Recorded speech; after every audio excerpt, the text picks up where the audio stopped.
57 minutos han pasado de las 9 de la noche, un hecho absolutamente desafortunado, extremadamente peligroso e inusual. Un reo condenado a cadena perpetua que estaba siendo juzgado atacando a la fiscal de la causa, pero no de manera verbal o con un golpe de puño o un empujón. Le tiró un puntazo deliberadamente. Inusual, y no solamente en territorio provincial, sino a nivel nacional, a juzgar por lo que han estado opinando los especialistas a lo largo de toda la jornada y en todo el país. El hecho sucedió durante la mañana en la sala 15 del Polo Judicial, durante una audiencia que juzgaba al preso Arredondo y a otros 2 presos por intentar matar a un compañero de celda. Y en medio del cuarto intermedio, el interno pide ir al baño y cuando vuelve es cuando se abalanza contra la fiscal y la ataca con un cuchillo de fabricación casera dirigido al cuello. Dame un minutito, por favor. Esta es la sala donde se hacen todos los debates. Sumamos a Jorge, ¿eh? Es Sí. una de las salas, pero sí. Pero así, de Sí. la misma característica, la misma escenografía, con el presidente del tribunal, los secretarios, los estrados para los abogados defensores y para la querella. Es así, ¿verdad? Y en esta sala puntualmente es donde sucedió el hecho, es la que se utiliza habitualmente para los juicios por jurado. Ah, correcto, mira. perfecto. Jorge, en tu vasta carrera de tribunales, ¿habías escuchado una situación de esta característica? A ver, un insulto puede ser. Es que eso te iba a decir, ¿sabés? Mirá, cubrí muchísimos Sí. juicios orales. No tengo recuerdo de que un imputado siquiera haya insultado al fiscal. Mirá vos. ¿Sí? Creo, mira, lo más loco ha sido, o lo más violento, por decirlo de algún modo, lo vimos la semana pasada en los tribunales federales, cuando Marta Boisa, la esposa de Walter Bento, tuvo algunos exabruptos contra el fiscal Dante Vega. Pero en la justicia local, que insulten, que se animen a insultar siquiera, ya no a tirarle un puntazo, a insultar al fiscal, muy pero muy raro. Sí, peleas o discusiones, Entre miradas bravas, familiares entre y ese familiares, testigos y esas cuestiones, pero contra el fiscal no. Déjame cerrar la historia. La fiscal Claudia Ríos, que siempre lleva gas pimienta en su cartera, casi premonitorio, ella misma le dice a Goulet, no sé por qué, puse el gas pimienta en el bolsillo de mi pantalón. Por eso lo tenía a mano, no tuvo que buscarlo en su cartera y se defiende de esa manera contra el atacante que ya estaba tomando de rehén a una estudiante de 22 años que está en el último año de abogacía de la Universidad Nacional de Cuyo y que estaba haciendo sus prácticas profesionales. Un instante, vuelvo con Jorge. Sí. Un edificio construido, Sí. diagramado. Especialmente para estos esto. casos. Sí, un dato. Había gente que estaba conversando en el piso de arriba Sí. y de repente empieza a toser. Escuchan ruidos, pero empiezan a toser y no sabían por qué era. El efecto Era del el gas efecto pimienta. del gas pimienta que había tirado Claudia Ríos contra el agresor. Sí, un edificio especialmente diseñado para esto, pensando en la presencialidad de todos los debates, con un presoducto. ¿Qué significa? Es un lugar por donde llevan a los internos directamente a la sala de debate para evitar que tengan algún contacto con familiares, con víctimas, con testigos. Ese Sí. es el presoducto. Así es. Digo esto porque, por ejemplo, en el viejo Palacio de Tribunales, cuando tenían que ir a las cámaras a hacer los debates, los sacaban de la alcaidía, de donde estaban los calabozos de tribunales, y los hacían pasar más allá por ascensor de detenido, desfilaban por los pasillos,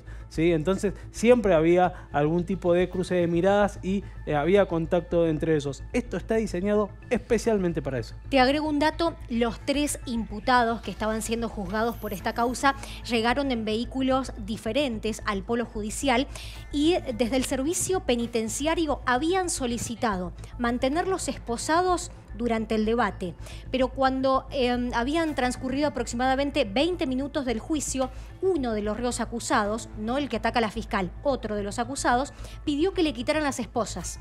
Y el juez Mauro Perazzi, a pesar de ser notificado del peligro que implicaban estos 3 sujetos y del pedido que habían hecho del servicio penitenciario, es el que accede a que les retiren las esposas. Un dato que se conoció en los últimos minutos de esta jornada y no lo teníamos para terminar de completar ¿Esto la quién historia. lo confirma? desde el Ministerio Público Fiscal. Esto forma parte del informe que Sí. hace el servicio penitenciario. Esbozan una suerte de defensa. A ver. A eso, por eso decía quién lo había dicho. Es una defensa para ver si pueden zafar de la investigación interna que se está haciendo y que tiene a 7 efectivos del servicio penitenciario ya pasados a disponibilidad, y enseguida ampliamos sobre ese Pon el tema. freno de mano. Dale. Escuchemos al jefe de los fiscales. Al procurador general, exactamente. Ella tenía entre sus prendas un gas pimienta y le arrojó gas pimienta en el rostro a esta persona que la agredió. Aparentemente, cuando ha atinado a sacarse la campera, después ha aparecido inmediatamente el cuchillo. Sí, era una chuza. Suponemos que se les ha pasado, ha habido de alguna manera la ha ingresado a la sala de audiencias. Eso es algo que está en investigación. Se supone que ahí los revisan totalmente. Bueno, puede pasar esto. Cuanto menos hay una tentativa que por la altura donde estoy estimando, estoy hablando un poco en el aire, pero de acuerdo a al detalle que me proporcionaron, si se arroja sobre el cuello a la altura de la yugular y le larga una puñalada, la tentativa de homicidio cuanto menos está. Y en todo caso habrá que revisar los protocolos de seguridad de la penitenciaría en el traslado y el protocolo de seguridad de acá. Pero ¿quién es Hugo Arredondo, alias El Mecha? Sí, es un joven de 34 años condenado a prisión perpetua. En el penal Almafuerte está cumpliendo esa pena. En el 2015 cometió un homicidio en ocasión de asalto. La víctima fatal fue un ex militar retirado que estaba trabajando de comerciante, Jorge Montilla. Él intenta robarle la camioneta a Hilux y lo termina asesinando. Ocurrió en el barrio Tamarindo de Las Heras y fue un caso que conmocionó muy conocido, sobre todo muy difundido a ese departamento.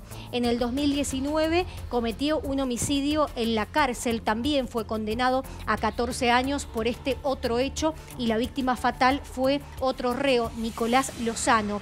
Y en este mismo año, y particularmente en la audiencia de hoy, estaba siendo juzgado por el intento de homicidio a un reo, Carlos Olmedo, quien había declarado en el juicio segundos antes de que pasara todo esto.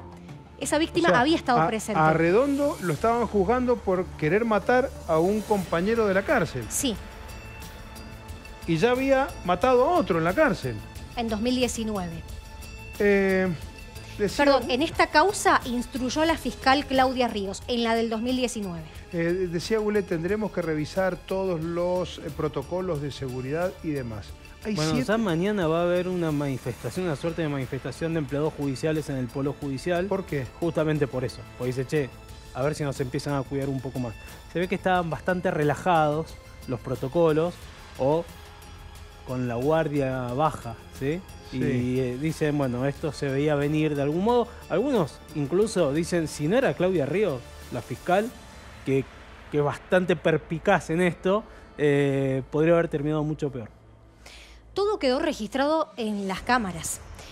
No se ha dado a conocer el video, por supuesto, porque está bajo secreto de sumario, pero toda la secuencia está filmada y a disposición de la justicia. Yo hago foco en quienes debían brindar contención y seguridad a personas muy peligrosas en un recinto que es un ámbito público, donde había personas de diferentes características. Podías ir vos, Vanina, cualquier un persona que va caminando por la calle, porque es un juicio oral y público. Escuchemos al inspector, a la Inspección General de Seguridad. Sí, porque a esta hora lo que se han apartado son 7 penitenciarios, quienes, aquellos que formaban parte de este recorrido que hace el reo desde el vehículo hasta el ingreso a la sala. Están apartados, siendo investigados, cobrando, hasta tanto se defina su situación, el 45% de su sueldo. Inmediatamente pedimos los informes pertinentes respecto de todo el derrotero que realizó la persona privada de libertad en relación desde el traslado de Almafuerte, pasando por Estrada y ahí a la audiencia penal en que se desarrollaba. No obstante, hemos pedido el pase de disponibilidad de dichos efectivos, que significa que no estén trabajando y que van a percibir aproximadamente un 45% monumentos mensuales. No descontamos que pueda haber más personas, más efectivos penitenciarios involucrados. En principio hay una culpa extrema, una negligencia extrema, una indolencia extrema, pero no descarto una complicidad, una connivencia, no lo descarto. Es grave. Mira, hay dos hipótesis. Una que tenía grave, el arma blanca escondida en el ano. Una de esas hipótesis. Está bien, pero no tenés detector de metales. La otra es que puede haber estado en el baño, el arma blanca. Que alguien lo haya dejado ahí. No bien. se descarta, están investigando, es una de las tantas líneas que están abiertas. Ahora, este individuo, jugado por jugado, Esta tiene perpetua, sí. jugadísimo.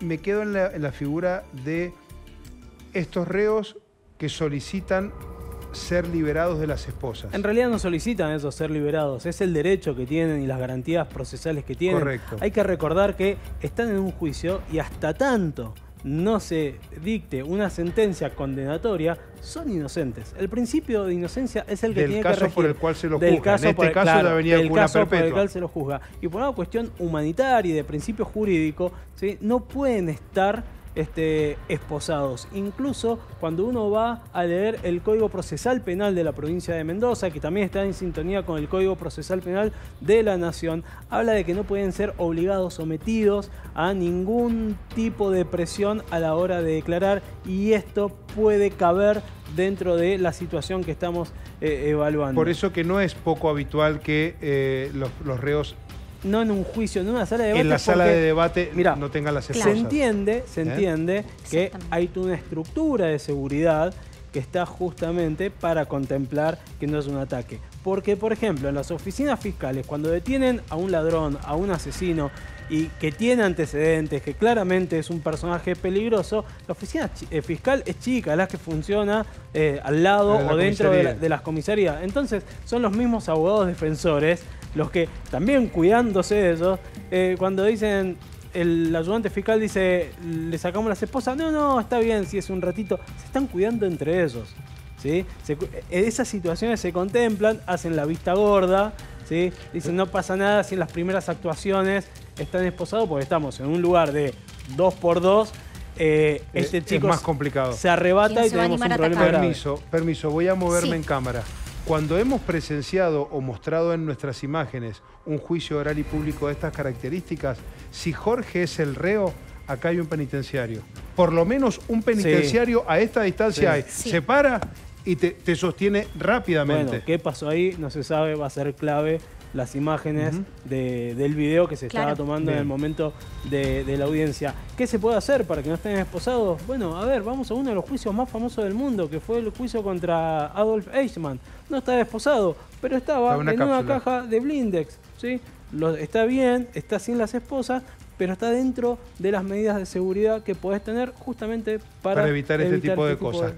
Abogados del fuero local. Sí, vamos a escucharlos a ellos porque, bueno, la verdad es que las repercusiones han sido interesantes. Claudia Ríos, hace 7 años, Fernando, que está al frente de la Fiscalía de Homicidios y lleva más de 30 años en el Poder Judicial. Ingresó cuando ella tenía apenas 23 años.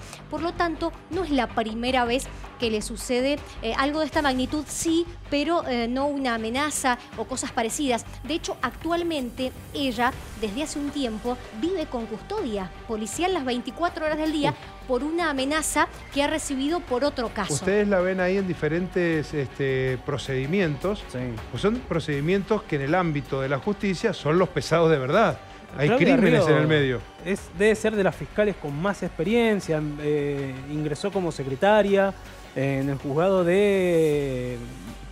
En el juzgado Carlos civil, Venegas, hace muchísimo. En el juzgado civil número 8, claro, ella ya había ingresado. Después se convirtió en fiscal cuando cambia el código procesal penal en Mendoza. Después, fue fiscal de Maipú, Luján. Exactamente, y después recala a la Fiscalía de Delitos Complejos, vieja Fiscalía de Delitos Complejos, y después cuando se arman las fiscalías especializadas, bueno, es una de las responsables de la Fiscalía de Homicidios. Río fue noticia cuando en una resonante causa de un crimen, la del doctor Burela, no es solamente la que instruía la causa, es decir, la que investigaba, sino que fue protagonista de esto. Una historia tenebrosa detrás del caso. En ese momento, una de las imputadas, como estamos viendo en las imágenes, esto es lo que se había secuestrado de su vivienda, fue la parapsicóloga Mónica Castro. Lo que se secuestraron, que estás viendo, son varias cajas, frascos con sal gruesa, vinagre, y sobre todo eso había 8 fotos de la fiscal Claudia Ríos con textuales que decían que se muera, que tenga un accidente, que no llegue a saber la verdad, y distintas amenazas o macumbas en este ámbito de la brujería hacia la fiscal Ríos. Por lo tanto, ya ha pasado por varias situaciones de estas características. Escuchemos a los abogados del fuero local a ver qué conclusión en primera instancia sacan de lo que hoy ocurrió en las salas de debate del Polo Judicial.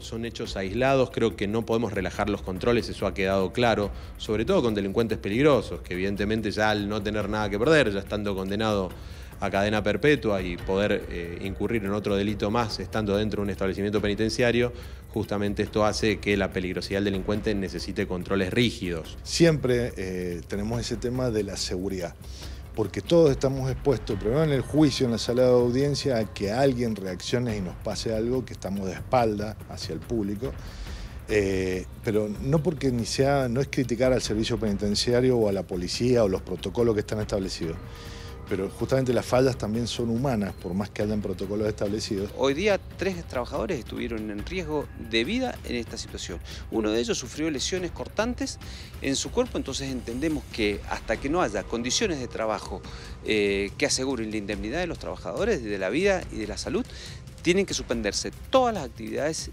que impliquen seguridad penitenciaria o policial. Diversas repercusiones. ¿Algo más? Bueno, se pone en debate también si existe la posibilidad, en el caso de presos de extrema peligrosidad, como fue este caso, empiezan a evaluar la posibilidad de hacer los debates de manera virtual. No es lo aconsejable, no es lo mejor. ¿Por qué? Porque más allá de que hagan inversiones en tecnología, face to face. Hay cortes. Sí, hay cortes. No es una cuestión de una empresa o la otra. Delay en el audio, ¿viste? Se pierde la oralidad y la naturalidad que tiene que tener justamente un debate de estas características. ¿Vanina? Hoy fue un día muy importante para este hecho en particular, tanto para la estudiante como para la fiscal, porque estuvieron declarando durante toda la jornada y pasaron por el cuerpo médico forense para que les realicen todas las pericias pertinentes, ya que en las próximas horas a este preso Hugo Arredondo también lo van a imputar por tentativa de homicidio y privación ilegítima de la libertad con respecto a la estudiante que, mantuvo como una especie de rehén. Sí, de rehén, para escapar. Amenazada para escapar. Su objetivo era escapar con la víctima increíble. de rehén. Pausa, ya venimos.